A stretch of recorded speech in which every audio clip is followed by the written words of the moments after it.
Panificadora 9 de Julho. O sabor da qualidade.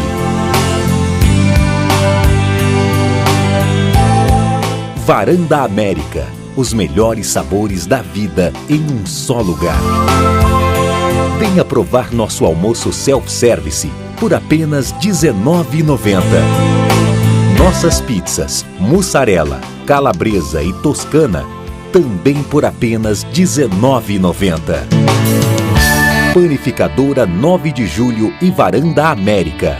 Agora com Disque Delivery. Ligue 40 33 29 55. 40 33 2955. Venha nos conhecer. Aproveite nossas promoções. Bom apetite!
Algumas notícias dessas últimas semanas me chamaram muito a atenção. Essas últimas semanas precedem o ano letivo, o ano escolar de 2017. E então existe a busca de material escolar e com isso o repasse de livros escolares que o governo fornece. E algumas prefeituras decidiram retirar de alguns livros escolares tudo aquilo que se referia a questões envolvendo sexualidade, questões que envolviam identidades sexuais, identidades de gênero, tudo que eu vou explicar um pouco nessa nossa abordagem aqui. O fato é que algumas prefeituras resolveram tirar essas partes dos livros escolares. E dentro desse mesmo assunto, houve algumas reportagens reiterando que a questão da sexualidade envolvia questões anatômicas, envolvia alguma postura mais rígida e por aí vai. Então, vamos tentar entender onde está essa problemática, em que ponto se situa a problemática que envolve essa questão da sexualidade e do gênero. Para começar, vamos diferenciar o que é sexo e o que é gênero. Até mais ou menos 1970, gênero só se aplicava na gramática. A gente dizia que os substantivos variavam em número, gênero e grau. Né? Todos nós estudamos isso lá na escola, né? Número, gênero e grau. Gênero, masculino ou feminino. A caneta ou lápis. Né? Gênero, em princípio, era algo gramatical. A partir de 1970, a partir de uma publicação de um livro feminista nos Estados Unidos, que trabalha com a questão do gênero, isto muda, esta ideia de gênero muda. E se vem à tona, uma questão que eu vou resumir de uma maneira o mais simples possível para que se possa entender. Entender qual é a tese desse livro e que muda todo modo de abordar a sexualidade. Bom, sexo só tem dois, o masculino e o feminino. O masculino e o feminino se diferenciam por algumas questões anatômicas e por algumas questões hormonais e corporais. Então, o que é o masculino? O masculino tem pênis. O que é o feminino? O feminino tem vagina. O feminino tem mamas. O masculino tem, mas tem mama atrofiada. O feminino tem estrógeno, hormônio, e o masculino tem testosterona, também hormônio. Basicamente, essas seriam as qualidades hormonais, corporais e anatômicas que diferenciariam os dois sexos. Então, sexos se diferem por esta questão anatômica, hormonal e corporal. E gênero? Gênero é toda cultura que envolve um comportamento masculino e um comportamento feminino. Isto implicaria no gênero. Então, vamos dar exemplos bem simples disso. O menino, homem, deve brincar de bola, deve brincar de carrinho. A menina deve brincar de boneca, de casinha. O menino usa calça, a menina usa saia, e por aí vai. Vai se definindo uma cultura do que é ser masculino e uma cultura do que é ser feminino. Isto é o gênero. O gênero, ele não envolve necessariamente a sexualidade. O gênero envolve como a pessoa se sente dentro de uma ou de outra sexualidade. Então, por exemplo, a questão mais importante que envolve esse problema de gênero é assim: o sujeito tem um sexo anatômico, ele é homem, porque tem pênis, porque tem testosterona. Porém, essa pessoa não se sente homem, se sente mulher. Não se vê como homem, mas se vê como mulher. Então nós dizemos que aí existe um transgênero. Um transgênero. O que antes se falava em transexualidade, nem se usa mais essa expressão hoje. Hoje se usa transgênero. O gênero é um, o sexo é outro.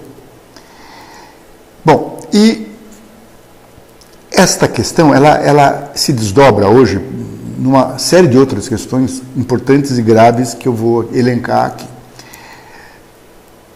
Então, a partir disto, embora, preste atenção, muitos autores, inclusive em dicionários, entendam gênero e sexo como sendo a mesma coisa.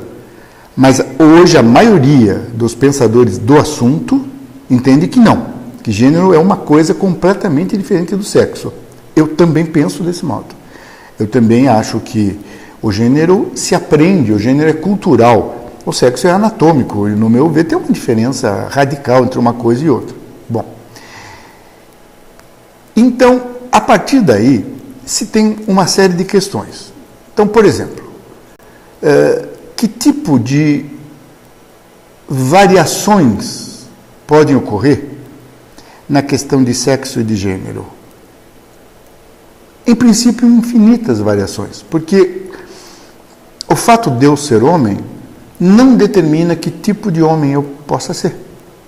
Eu posso ser um homem tipo macho, alfa, ou machão, eu posso ser um macho mais delicado, mais identificado com alguns aspectos da cultura feminina, né, do gênero feminino, né? Posso ser um macho tímido, posso ser um macho ousado, garanhão, ou menos, ou não tão garanhão, enfim. E se pegar as variantes disto que eu acabei de falar, nós temos infinitas possibilidades de como ser homem e de como ser mulher, né? Você pode ter uma mulher mais seca, mais dura, com algumas atitudes que supostamente seriam do gênero masculino, mas porque não seriam atribuídas à mulher, e vai por aí. Ou seja, a mulher pode ser mulher de várias formas, ela pode ser do gênero feminino. Do sexo, só tem aquele, ela é feminina, do sexo feminino. Mas pode ser, no seu aspecto, na sua individualidade, ela pode ser um número infinito de possibilidades. Bom, dentro dessas possibilidades, acabam surgindo algumas que são radicais, pontuais e são estudadas com maior profundidade. Por exemplo, a questão do transgênero, que antes se chamava da transexualidade. É a pessoa que taxativamente seria um corpo de homem, vamos pensar, e pode ser na mulher também, mas vou falar do homem. Corpo de homem e um espírito, uma alma de mulher. Seria como se fosse uma mulher aprisionada num corpo masculino. E, embora algumas pessoas queiram dizer que isto é criado, que isto é cultural e que isto é um desvio de personalidade ou de caráter, a experiência mostra que não é um fato. Né? Muito cedo, a criança com 2, 3 anos, a mãe já observa, é muito cedo para que isso fosse criado. Parece tão inerente, tão inato naquela criança, né? Que não dá para nós imaginarmos que aquilo foi adquirido por um desvio ou por um distúrbio, mas que aquilo é inerente à pessoa. E às vezes agravado pelo fato de que numa dosagem hormonal há uma tendência ao desvio de hormônio. A pessoa tem, por exemplo, pênis, mas tem uma baixa quantidade de testosterona e tem uma alta quantidade de estrógeno. Claro que muitas vezes essas pessoas tomam o hormônio, esse hormônio feminino, são masculinos, tomam o hormônio feminino, porque o hormônio feminino permite que nasçam mamas e caiam os pelos e a voz se torna feminina e por aí vai, né? Mas muitas pessoas apresentam naturalmente essa diferença hormonal. Existe hoje uma conduta médica que, se for provado que existe este aspecto de ser transgênero mesmo, e aí vai um exame psicológico, um exame psiquiátrico, exames de hormônios, para se caracterizar que aquela pessoa tem este problema de ter um gênero diferente da sexualidade que ela tem, completamente diferente. Uma vez comprovado isto, há aprovação, inclusive pelo SUS, de que se pode fazer uma cirurgia de mudança de sexo, por exemplo, que seria uma penistomia, tirar o pênis, né? Tirar o pênis e tirar os testículos e criar uma neovagina, né?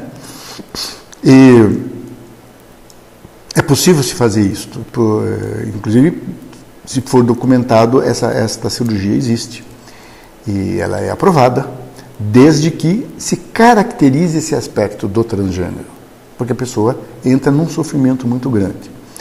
Bom, isso em relação ao transexual. Aí poderia se perguntar, mas como é que fica a homossexualidade, que hoje não se fala mais homossexualidade, pela mesma questão do sexo, que já não se usa mais. Seria a homoafetividade. Como é que isso funciona? Funciona do mesmo modo que eu estou colocando aqui. Como há uma variação no gênero, no caso da homoafetividade, a pessoa ela é de um sexo, ou masculino ou feminino, mas tem uma preferência sexual pelo mesmo sexo. E aí se pode dizer, mas isso não é um distúrbio? Se for levar em conta a questão meramente da sexualidade, seria. Mas se leva-se em questão o gênero, não. Não, porque aquela é a opção da pessoa. A maioria das vezes ela não fez essa escolha. Eu acho que alguém faria uma escolha para uma atividade sexual que causa N problemas para ela na sociedade, no trabalho, na família, há uma rejeição social. Como é que a pessoa optaria por ser algo que socialmente é tão difícil, né? É meio estranho que houvesse uma opção para isto, né? Então, o que se tem hoje como certo é de que não é uma opção, é um aspecto que a pessoa traz dentro de si, como na questão do transgênero, ela traz dentro de si como uma escolha que ela não determina, é uma escolha com a qual ela já nasce. Bom, então nós temos o sexo e o gênero. No gênero nós temos duas questões importantes. Uma questão é a identidade de gênero. Identidade de gênero é eu me identificar com o gênero que eu sou.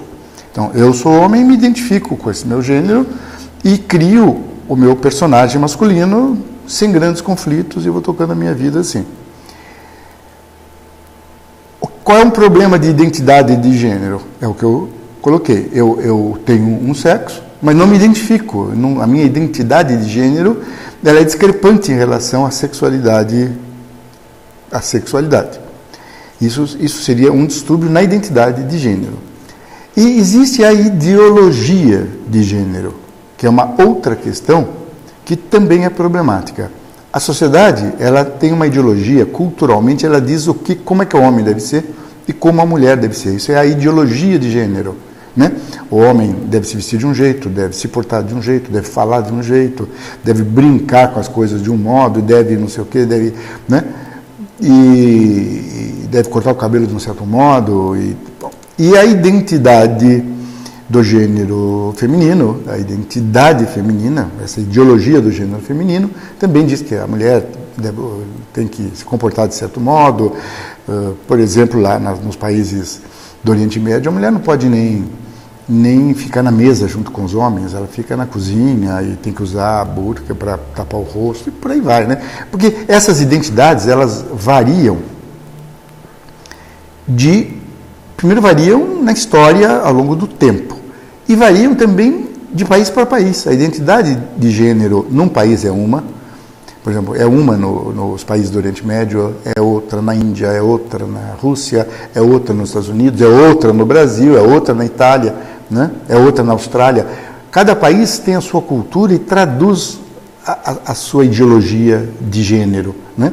Mas a ideologia de gênero é isso, a sociedade determinando esses padrões. Hoje, atualmente, essa identidade, pelo menos nos países ocidentais, no Brasil inclusive, essa identidade se tornou mais maleável. Então nós vemos homens usando brinco, cabelos compridos, com laço, com rabo de cavalo, e com roupas que são unissex e por aí vai. A gente vê que esta questão da ideologia, ela se tornou mais maleável e algumas características que antes eram muito determinantes de um ou outro gênero, isso está mudando. Bom, mas ainda assim, há muitos problemas, há posturas que são muito radicais de que esses dois extremos deveriam ser marcados mesmo por uma série de condutas e tal, né? E isto leva a dois graves problemas. O primeiro é o problema individual, é a dificuldade, então, o sujeito já tem aquela dificuldade na identidade. Se encontra essa postura social, ele vai se sentir muito pior ainda na relação dele com ele mesmo, dele com a família, né? Para o indivíduo, essa postura radical é muito ruim. E para a sociedade, de um modo geral, leva àquela cultura da homofobia, de violência, de agressão, né? Em alguns países, inclusive, com penas de prisão, com punições, né? E até pouco tempo havia graves punições em países para quem, de algum modo, mostrasse esse problema de gênero. A pessoa tinha que ocultar, que disfarçar, né? E a gente vê no jornal sempre essas reações homofóbicas, de atacar pessoas na rua porque estão com o namorado, manifestam que existe ali uma questão de gênero, são atacadas, são violentadas. Então, o risco dessa postura que essas prefeituras tomaram, o risco é permitir essa violência, né? O que esse grupo defende? Para esse grupo, esta situação um pouco mais progressista e liberal da consideração de gênero e sexo favoreceria ao surgimento de maiores problemas na questão da individualidade sexual, da individualidade de gênero, ou seja, favoreceria ao surgimento de problemas de ordem sexual. Não há nenhum estudo que comprove isto, pelo contrário, os estudos demonstram que não existe o fato de haver uma maior liberalidade, você poder olhar para isso sem tanto preconceito, não favorece que se migre para uma conduta sexual X, Y, Z, mas que isto tem muito mais a ver com o próprio indivíduo, com sua própria estrutura fisiológica, psíquica e psicológica, né? Então, essa é a base, esse é o princípio, essa é a questão fundamental entre sexo e gênero e que, no meu entendimento, deve-se seguir esse caminho de uma maior maleabilidade, se entendendo mesmo que o gênero cada um é do sexo que é possível ser, que dá para tal pessoa ser, né? E não ter uma inflexibilidade que tem que ser de um jeito A, B, C ou D. Panificadora 9 de Julho. O sabor da qualidade.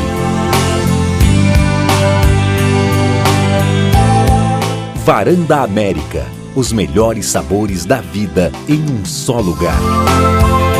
Venha provar nosso almoço self-service por apenas R$19,90. Nossas pizzas, mussarela, calabresa e toscana também por apenas R$ 19,90. Panificadora 9 de Julho e Varanda América, agora com Disque Delivery. Ligue 40 33 29 55. 40 33 2955. Venha nos conhecer. Aproveite nossas promoções. Bom apetite!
catarata é um envelhecimento do cristalino, que é uma lente natural que nós temos dentro do olho, e ela vai envelhecendo com a idade.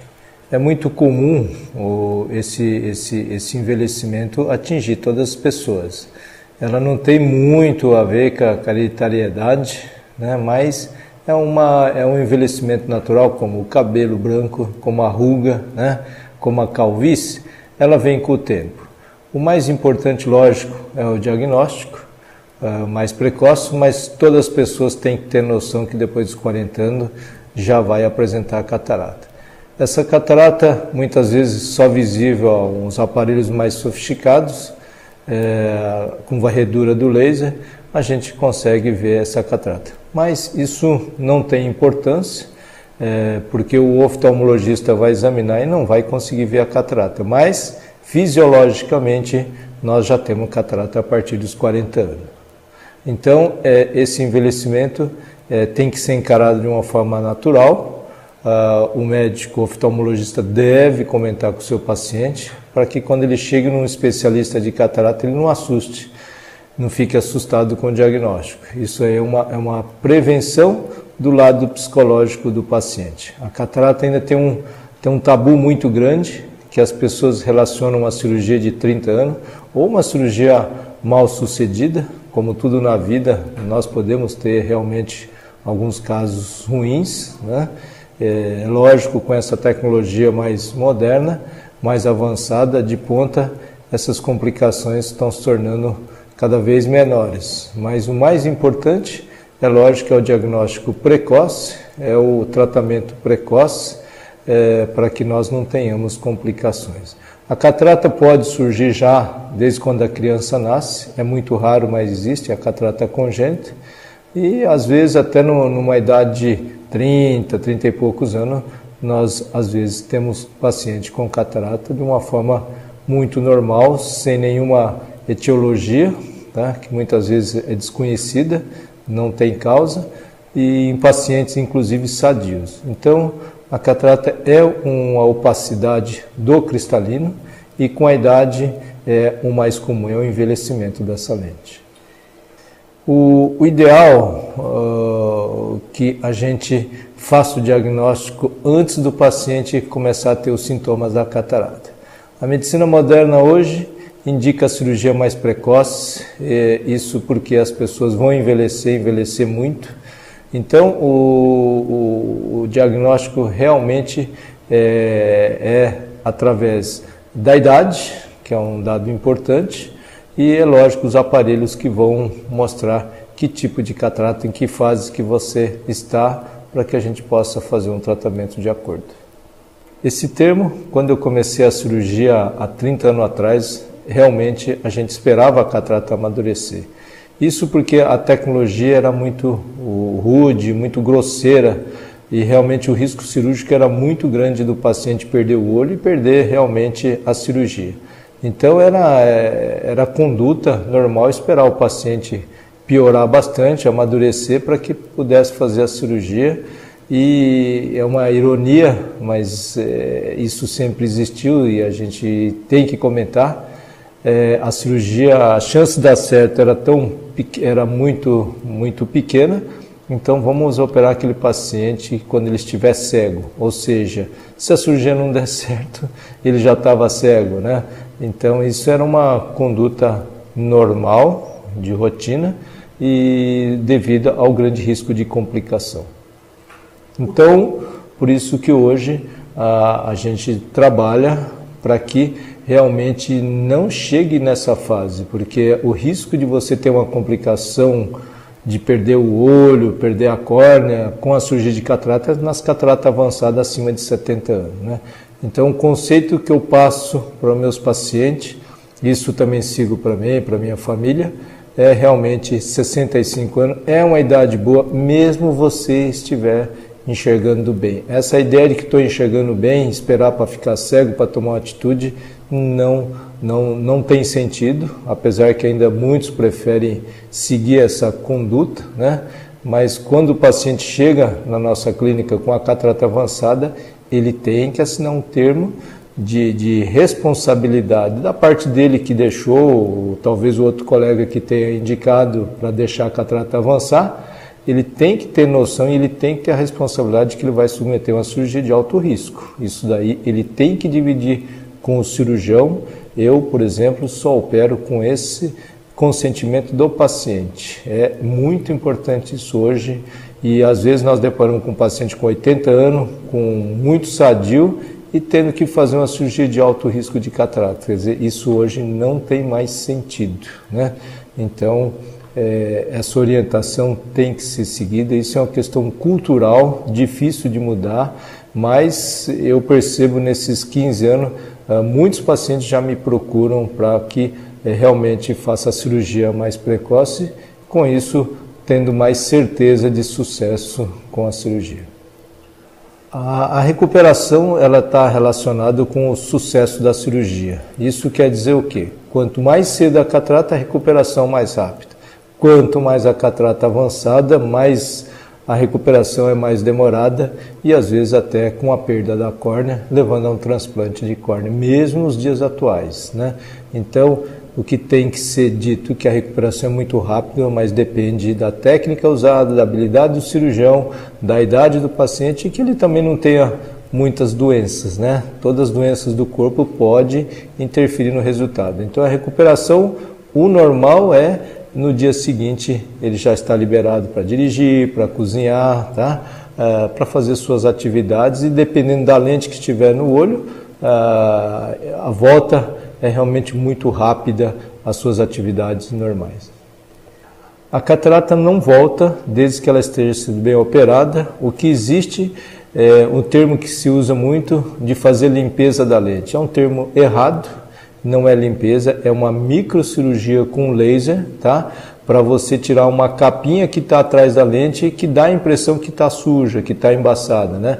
Então esse termo ficou vulgar, limpeza da lente, mas isso está errado. Na verdade é uma microcirurgia, é uma cirurgia com laser, um aparelho muito sofisticado que realmente melhora muito a visão de quem operou a catarata e a visão estiver piorando por causa dessa capa que se opacificou, mas isso não é volta da catarata. A catarata não volta, é uma vez só.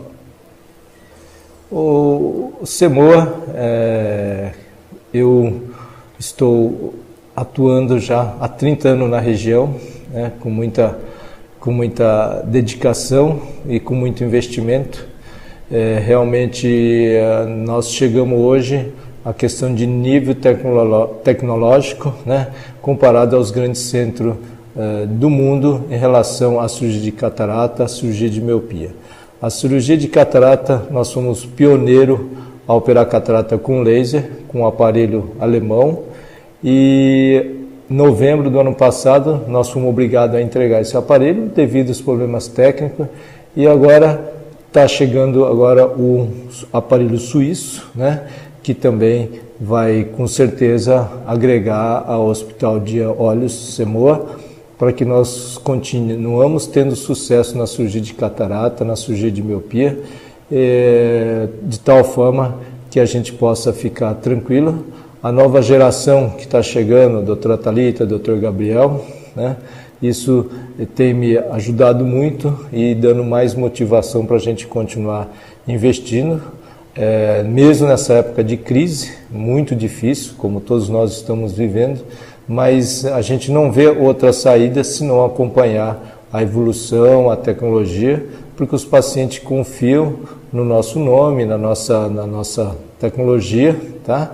E na nossa tradição. Então, a tradição está sendo passada para a nova geração e cada vez mais tentando destacar no meio da oftalmologia mundial, de tal forma que os resultados sejam cada vez melhor e dentro dos nossos limites do ser humano, que nós somos limitados, mas dentro desse nosso limite, a SEMOA com certeza vai estar investindo, vai estar trabalhando para que esteja sempre na ponta, de tal forma que a gente não se arrependa de não ter feito alguma coisa mais sofisticada no olho dos nossos pacientes.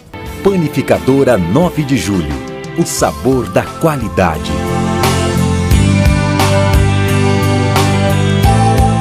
Varanda América, os melhores sabores da vida em um só lugar. Venha provar nosso almoço self-service por apenas R$19,90. Nossas pizzas, mussarela, calabresa e toscana, também por apenas R$19,90. Panificadora 9 de Julho e Varanda América, agora com Disque Delivery. Ligue 4033 2955. 4033 2955. Venha nos conhecer. Aproveite nossas promoções. Bom apetite!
A insônia é um problema de saúde muito comum.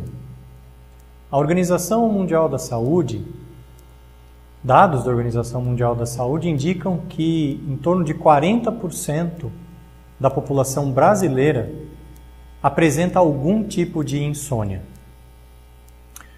A insônia é caracterizado pela dificuldade em dormir, sono de má qualidade. Essa dificuldade para dormir pode acontecer no início do sono, aquela dificuldade em pegar no sono. Pode ser uma dificuldade no meio da noite, onde a pessoa acorda durante a noite, às vezes, várias vezes. Ou também aquela pessoa que dorme pouco, dorme poucas horas de sono e acorda cansada no dia seguinte. Quando essa falta de sono, quando essa interrupção do sono, quando esse sono fragmentado atrapalha a vida cotidiana da pessoa, disse que a pessoa teve um sono não reparador e, portanto, caracteriza-se o quadro de insônia. Quando esse quadro se prolonga por meses, por exemplo, disse que a insônia é uma insônia crônica. Uma pesquisa feita na população do Brasil em 2008 verificou que 63% dos participantes apresentavam alguma queixa relacionada ao sono, ou ao início, ou à duração do sono, ou a sono fragmentado, um sono não reparador, sendo que 40% desses indivíduos eram mulheres e a maior parte eram constituídos por indivíduos acima dos 40 anos de idade. De maneira que a insônia é particularmente frequente em mulheres e em indivíduos a partir da meia-idade. A insônia pode ser considerada primária quando não existe nenhuma outra doença associada ao problema do sono. E ela é chamada de secundária quando existe alguma outra doença ou algumas outras doenças associadas ao quadro de insônia. A maior parte dos quadros de insônia, estima-se que cerca de 75% dos pacientes, apresentam a insônia secundária, isto é, a dificuldade de dormir associada a outras doenças. A medicina tradicional chinesa, ela identifica o quadro de insônia como tendo origem em diferentes órgãos. A medicina chinesa tem uma leitura do funcionamento do corpo um pouco diferente da medicina ocidental. Na medicina chinesa, cada órgão do corpo é responsável não apenas pelas atividades fisiológicas que nós conhecemos, orgânicas, como também atividades, por exemplo, emocionais, atividades mentais. Por exemplo, o coração, segundo a medicina tradicional chinesa, é um dos principais órgãos envolvidos no desenvolvimento da insônia. Porque o coração, além da questão sanguínea, além da questão do bombeamento do sangue no corpo, na medicina tradicional chinesa, ele também está associado aos pensamentos. Então, uma alteração do coração se reflete em aumento de preocupações, em aumento da atividade mental, por exemplo, relacionada com o trabalho, e nessas situações, a sobrecarga, então, do coração leva à insônia. Uma outra situação que na medicina chinesa também dá origem à insônia é uma diminuição da energia vital dos órgãos, uma diminuição da energia interna dos órgãos, que é também observada nas doenças crônicas. Então, na medicina ocidental, nós vemos muitos casos de pacientes com hipertensão arterial sistêmica, diabetes mellitus e outras doenças orgânicas, sistêmicas e crônicas que levam a quadros de insônia. Assim também é a leitura da medicina tradicional chinesa. E o tratamento proposto pela medicina tradicional chinesa através da acupuntura para quadros de insônia envolve a abordagem de pontos que buscam o reequilíbrio desses órgãos. Então existem pontos que modulam a atividade do coração, existem pontos de acupuntura que modulam o funcionamento dos órgãos internos, buscando o reequilíbrio e a readequação da fisiologia desses órgãos. Existem pontos que modulam, por exemplo, a atividade do estômago, que também é um dos órgãos bastante acometidos segundo a medicina tradicional chinesa, seja do ponto de vista da alimentação. Todos nós sabemos que refeições, um hábito alimentar inadequado pode levar a quadros de dificuldade para dormir, seja também pelo efeito do fator emocional relacionado ao estômago pela medicina tradicional chinesa. Da mesma forma, o fígado, que está associado a quadros de irritabilidade, estresse também tão comuns nos nossos dias, é um órgão também abordado pela medicina tradicional chinesa através da acupuntura. Em média, o tratamento ele dura de 2 meses a 3 meses, com aplicações semanais, uma aplicação por semana, em torno de meia hora, 20 minutos a meia hora por aplicação, abordando todos esses sistemas que eu mencionei, do coração, do estômago, do fígado, do equilíbrio dos órgãos internos. E o efeito ele vai sendo sentido de maneira progressiva. Conforme as sessões vão se desenvolvendo, o paciente vai sentindo a melhora e o reequilíbrio do sono. Alguns estudos mostram que a acupuntura é particularmente eficiente para aumentar o número de horas dormidas. Então, aquelas pessoas que sentem que dormem pouco, que acordam mais cedo do que regularam o seu despertador, se beneficiam bastante pelo tratamento com acupuntura. Aquelas pessoas que têm o sono fragmentado, que acordam durante a noite e têm dificuldade de voltar a dormir, também se beneficiam bastante. E existem, na verdade, muitos estudos científicos na literatura médica sobre o efeito da acupuntura. E eu queria chamar a atenção para um desses estudos, que é particularmente interessante, um estudo que foi desenvolvido na Universidade Federal de São Paulo, na Escola Paulista de Medicina, onde os pesquisadores revisaram vários estudos científicos sobre o efeito da acupuntura sobre quadros de insônia. Eles coletaram mais de 100 artigos e, estabelecendo critérios de avaliação bastante rigorosos, eles chegaram a analisar 30 desses artigos que passaram nesses critérios mais rigorosos de avaliação e, submetendo esses 30 artigos a critérios ainda mais rigorosos, eles chegaram a 11 artigos, considerados artigos modelo na literatura médica, que são chamados artigos estudos controlados, onde o efeito da acupuntura é comparado com outros medicamentos ou com pacientes que não fazem acupuntura. E juntando esses 11 trabalhos, eles chegaram a um número de mais de 1.000, próximo de 1.500 pacientes submetidos a esses estudos. E nessa coleção de mais de 1.000 pacientes, eles observaram que em torno de 60%, próximo de 60% dos pacientes que receberam tratamento com acupuntura apresentaram a cura do seu quadro de insônia. Outros 35% desses 1.500 pacientes tratados com acupuntura tiveram uma melhora significativa da sua insônia. E apenas 5%, em torno de 5% dos pacientes que foram submetidos à acupuntura para insônia, não tiveram uma melhora significativa. Isto é, esse estudo mostra, com dados de vários artigos científicos, que praticamente 90% dos indivíduos com insônia têm um benefício significativo com o tratamento da acupuntura. Junto com o tratamento da acupuntura, existem duas coisas importantes que nós precisamos destacar.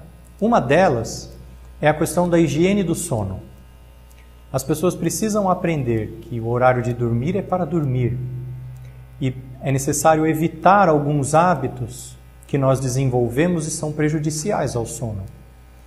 Entre eles, nós destacamos o hábito de refeições pesadas, próximo da hora de dormir, leitura e trabalho até tarde, o acesso à internet, programas de televisão, principalmente quando se faz isso deitado na cama, horários irregulares de dormir e de acordar, a prática de atividade física próxima da hora de dormir, o consumo de bebidas alcoólicas ou de bebidas estimulantes, como café, guaraná, refrigerantes derivados de cola, que são estimulantes ao sistema nervoso.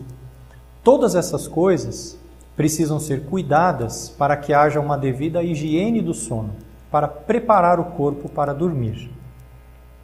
Em segundo lugar, como eu disse no começo, uma boa parte dos casos de insônia está acompanhado de outras doenças. Por isso, o tratamento da insônia precisa também incluir o tratamento adequado daquelas patologias que porventura acompanhem o quadro de insônia, sejam patologias cardiovasculares, sejam patologias do sistema nervoso, sejam quadros dolorosos, como dor de cabeça, artrites, dores pelo corpo. Esses quadros todos precisam ter um diagnóstico adequado e eles precisam ser tratados conjuntamente com o quadro de insônia. Fazendo a abordagem adequada da insônia, é possível sim ter um resultado excelente com uma ótima perspectiva de cura. Panificadora 9 de Julho. O sabor da qualidade.